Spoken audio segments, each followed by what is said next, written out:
Assalamualaikum warahmatullahi wabarakatuh. Masih bertemu kembali dalam mata pelajaran administrasi pajak. Marilah kita awali pembelajaran hari ini dengan membaca basmalah. Bismillahirrahmanirrahim.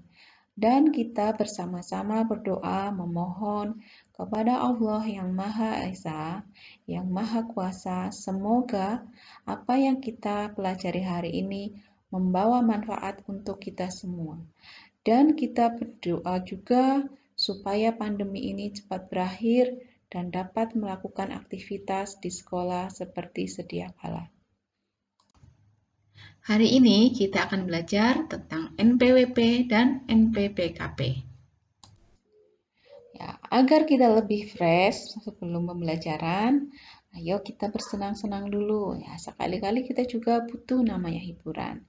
Nah, untuk mengisi waktu yang mungkin sedikit membosankan, kita bisa membuat kreasi atau yang biasa dikenal dengan DIY, do it yourself.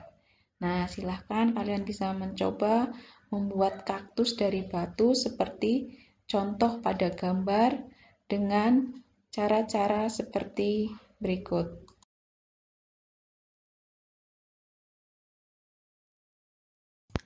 Materi yang akan kita pelajari hari ini meliputi 1. Pengertian wajib pajak, 2. Hak dan kewajiban wajib pajak, 3. Pengertian NPWP, 4. Fungsi NPWP.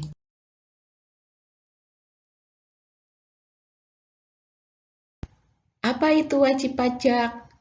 Wajib pajak ini meliputi orang pribadi atau perseorangan dan juga badan, di mana mereka itu termasuk pembayar pajak, bisa juga pemotong pajak ataupun pemungut pajak yang memiliki hak dan kewajiban perpajakan sesuai dengan ketentuan perundang-undangan perpajakan. Wajib pajak orang pribadi dilihat dari subjeknya meliputi WPOP sebagai subjek dalam negeri dan WPOP sebagai subjek pajak luar negeri. WPOP sebagai subjek pajak dalam negeri kriterianya yaitu bertempat tinggal di Indonesia atau berada di Indonesia lebih dari 183 hari dalam jangka waktu 12 bulan ataupun yang dalam 1 tahun pajak berada di Indonesia dan mempunyai niat untuk bertempat tinggal di Indonesia.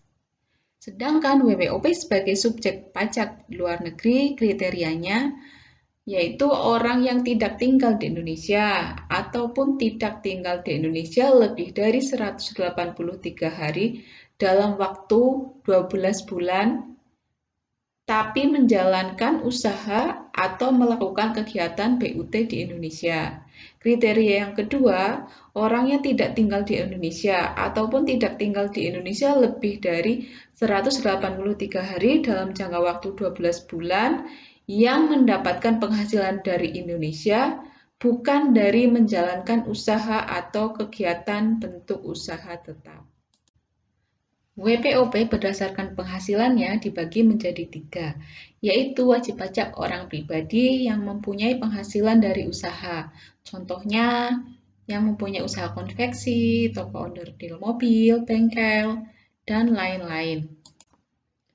Sedangkan yang kedua yaitu WPOP yang mempunyai penghasilan dari pekerjaan bebas. Contohnya yaitu seperti penulis, artis, pemain musik, dan lain-lain. Yang ketiga, WPOP yang mempunyai penghasilan dari pekerjaan. Contohnya seperti perawat, pegawai bank, karyawan pabrik, PNS, Polri, dan lain-lain. Apa itu badan? Badan adalah sekumpulan orang atau kelompok. Jadi di sini ada beberapa orang atau kelompok, kemudian bergabung dan bekerja sama dalam bentuk modal yang diwajibkan, yaitu untuk terlibat dalam ketentuan perpajakan, terlepas mereka melakukan usaha ataupun tidak melakukan usaha. Badan ini contohnya antara lain PT, CV, perseroan lainnya, BUMN atau BUMD, firma, koperasi, kongsi, persekutuan, perkumpulan, organisasi, dan bentuk lainnya, serta badan usaha tetap.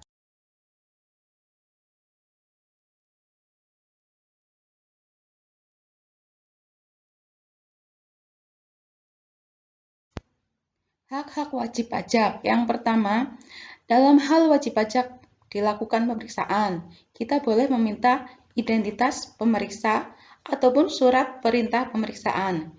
Yang kedua, hak mengajukan keberatan, banding, dan peninjauan kembali, yaitu apabila WP tidak setuju dengan surat ketetapan dari Ditjen Pajak. Yang ketiga, hak atas kelebihan pembayaran pajak. Itu jika pembayaran pajak yang dilakukan oleh wajib pajak melebihi jumlah seharusnya. Yang keempat, hak pengembalian pendahuluan kelebihan pembayaran pajak. Ini adalah bagi wajib pajak yang patuh. Yang kelima, hak untuk pengangsuran atau penundaan pembayaran. Apabila pembayar pajak ada kesulitan dalam membayar pajaknya. Yang keenam, hak kerahasiaan, yaitu menyangkut kerahasiaan semua informasi yang kita sampaikan kepada Ditjen Pajak.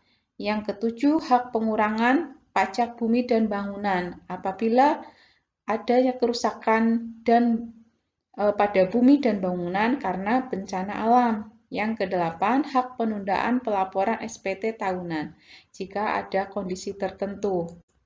Yang berikutnya, hak pembebasan pajak. Berikutnya, 10, hak pengurangan pasal PPh pasal 25. 11, hak mendapatkan insentif perpajakan pada BKP tertentu berhak atas fasilitas pembebasan PPN contohnya. Dan yang terakhir adalah hak mendapatkan pajak yang ditanggung pemerintah. Misalnya pada pelaksanaan proyek pemerintah yang dibiayai menggunakan dana hibah atau dana pinjaman luar negeri. Sedangkan kewajiban pajak meliputi yang pertama, kewajiban mendaftarkan diri, yaitu dalam hal untuk mendapatkan NPWP misalnya.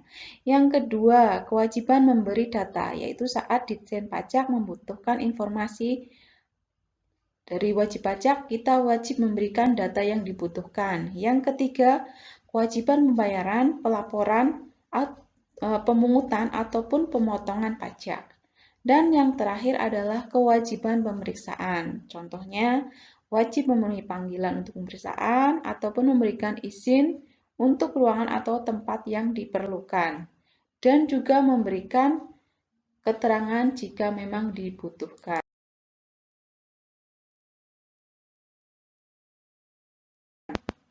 NPWP adalah kepanjangan dari nomor pokok wajib pajak, yaitu nomor yang diberikan kepada wajib pajak sebagai sarana dalam administrasi perpajakan dan juga dipergunakan sebagai tanda pengenal diri atau identitas wajib pajak dalam melaksanakan hak dan kewajiban perpajakannya.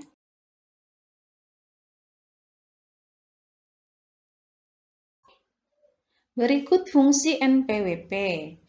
Yang pertama, sebagai sarana dalam administrasi perpajakan. Juga sebagai kode unik, tanda pengenal diri atau identitas wajib pajak. Yang ketiga, menjaga ketertiban dalam pembayaran pajak dan pengawasan administrasi perpajakan. Selain itu juga berfungsi untuk mengurus proses restitusi atau pengembalian sisa atas pembayaran pajak. Yang berikutnya sebagai syarat dalam pembuatan kredit, juga untuk pembuatan rekening bank,